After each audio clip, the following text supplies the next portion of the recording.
حضور اکرم صلی اللہ علیہ وآلہ وسلم نے وحی کے رک جانے کے زمانے کے حالات بیان فرماتے ہوئے کہا کہ ایک روز میں چلا جا رہا تھا کہ اچانک میں نے آسمان کی طرف ایک آواز سنی اور میں نے اپنا سر آسمان کی طرف اٹھایا۔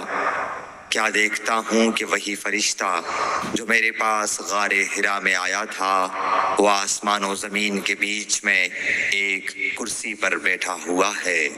میں اس سے ڈر گیا اور گھر آنے پر میں نے پھر کمبل اوڑھنے کی خواہش ظاہر کی۔ اس وقت اللہ پاک کی طرف سے یہ آیات نازل ہوئیں: اے لحاف اوڑھ کر لیٹنے والے، اٹھ کھڑا ہو اور لوگوں کو عذاب الہی سے ڈرا، اور اپنے رب کی بڑائی بیان کر، اور اپنے کپڑوں کو پاک صاف رکھ اور گندگی سے دور رہ۔ اس کے بعد وہی تیزی کے ساتھ پے در پے آنے لگی۔ صحیح بخاری حدیث نمبر 4۔